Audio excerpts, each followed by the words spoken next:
उसके और उसके बच्चे जो जिस कमरे में सोते हैं उसके बीच एक ग्रिल है।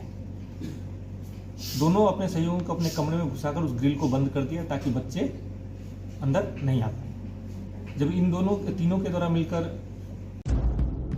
गोड़ लगतनी समाचार बटुए डेहरी से रोहतास से। जी हाँ, बिहार में भी सोनम रघुवंशी जैसन कारनामा एगो पत्नी कैले बिया।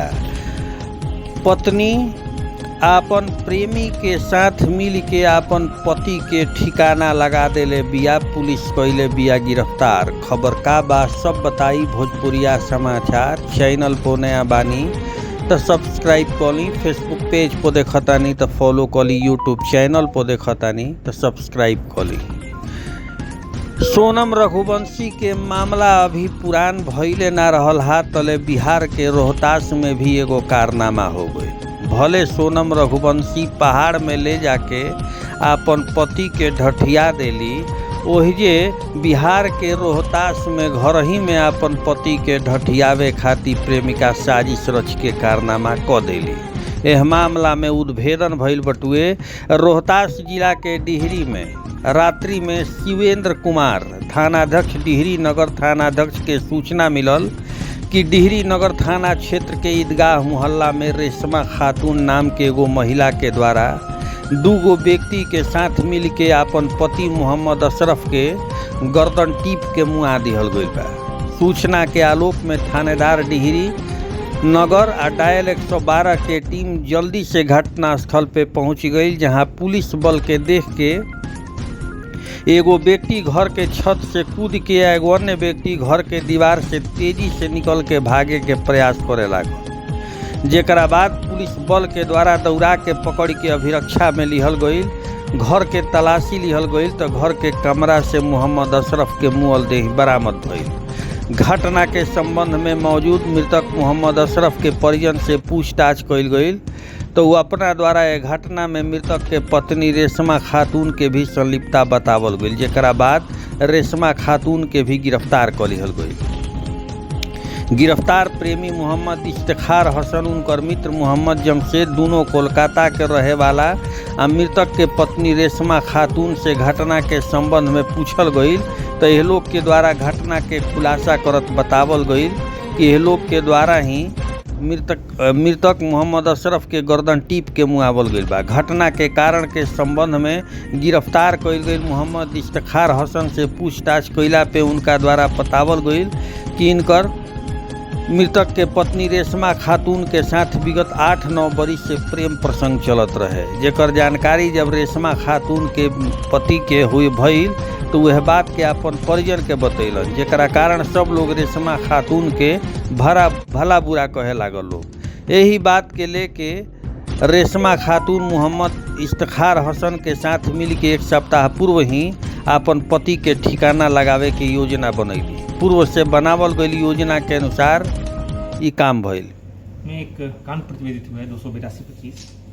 इसमें मामला है कि कल रात्रि को 2 बजे के आसपास पुलिस को सूचना मिली कि एक रेशमा खातून नाम की महिला है, उसके द्वारा अपने 2 सहयोगियों के साथ मिलकर अपने पति की हत्या कर दी गई है। पुलिस तुरंत वहां पहुंची। डायल 112 की टीम और जो पेट्रोलिंग टीम थी उसके पहुंचने के तुरंत बाद उन्होंने देखा कि 2 लोग उस घर से कूदकर भागने की कोशिश कर रहे हैं, जिनके द्वारा उन दोनों को पकड़ा गया, जो परिवार के लोग थे उनके सहयोग से। उसके पकड़े जाने पर पूरा मामला निकलकर सामने आया कि इस पूरे घटना में मोहम्मद अशरफ की हत्या की गई। मोहम्मद अशरफ की हत्या उसकी पत्नी रेशमा खातून ने अपने सहयोगी मोहम्मद इफ्तिखार हसन और मोहम्मद जमशेद के साथ मिलकर एक बहुत ही क्रूर तरीके से एक साजिश के तहत ही हत्या की गई। इसमें पूरा मामला यह है कि जो रेशमा खातून है उसका प्रेम प्रसंग पिछले 8-9 साल से मोहम्मद इफ्तिखार हसन, जो नीलकोठी का रहने वाला था, उसके साथ चल रहा था। इस प्रेम प्रसंग की वजह से जो विवाद हुआ उसकी वजह से इफ्तिखार हसन की अपने परिवार के साथ यहाँ से कोलकाता शिफ्ट हो गया और वहाँ पर काम कर रहा था, लेकिन फिर भी वह लगातार रेशमा खातून के संपर्क में था। इसी बीच जो मृतक मोहम्मद अशरफ है उसकी तबीयत खराब थी। उसकी तबीयत खराब होने का फ़ायदा उठाकर रेशमा खातून ने एक बहुत ही खौफनाक तरीके से एक साजिश रची, जिस साजिश के तहत इस तरह का योजना बनाया गया कि रात्रि में जो इफ्तिखार है और उसका एक सहयोगी मोहम्मद जमशेद, दोनों को बुलाकर इसकी हत्या कर दी जाएगी और पड़ोसियों और बेटे को सबको बताया जाए कि बीमारी से इसकी मौत हो गई। इसी साजिश के तहत बीती रात्रि रेशमा खातून ने अपने पड़ोसियों को सबको बताया कि इनके पति की तबीयत खराब है, आप लोग ज़्यादा शोर नहीं करें, जल्दी सो जाएं, ऐसा बोल के अपने बच्चों को और सारे जो ऊपर रहने वाले किराएदार थे उनको सुला दिए। और रात्रि लगभग 1 बजे के आसपास धीरे से दरवाज़ा खोल के दोनों को अपने घर में प्रवेश करा दिया। उसके बाद जो रेशमा खातून का कमरा है उसके और उसके बच्चे जो जिस कमरे में सोते हैं उसके बीच एक ग्रिल है। दोनों अपने सहयोगियों को अपने कमरे में घुसाकर उस ग्रिल को बंद कर दिया ताकि बच्चे अंदर नहीं आ पाए। जब इन तीनों के द्वारा मिलकर जो मोहम्मद अशरफ उसकी हत्या करने की कोशिश की जाने लगी तो अशरफ चिल्लाए। अशरफ के चिल्लाने की बात सुनकर उनके दोनों बेटे निकल कर आए। उनके द्वारा दरवाज़ा पीटने पर इसने बोला कि आप तुम्हारे पिता की तबीयत खराब है, हम उसका मालिश कर रहे हैं, इसलिए वो चिल्ला रहे हैं। फिर भी बेटों को शक हुआ, उनके द्वारा जोर जोर से चिल्लाकर अपने जो नीचे पड़ोसी थे उनको बुला लिया गया और उनके द्वारा आधा घंटा तक दरवाज़ा पीटने पर दरवाज़ा खुला। दरवाज़ा खुलने पर उन दोनों लोगों ने देखा कि जो मोहम्मद अशरफ है वो मर चुके थे और जो दोनों हत्यारे थे वो भागकर बालकनी में छुपे हुए थे। जब परिजनों ने उन दोनों को पकड़ लिया तो भागने की कोशिश में छत से जो उसमें से एक अपराधी था वो कूद गया और कूद के वो भाग नहीं पाया। भागने के क्रम में पुलिस द्वारा उसको पकड़ लिया।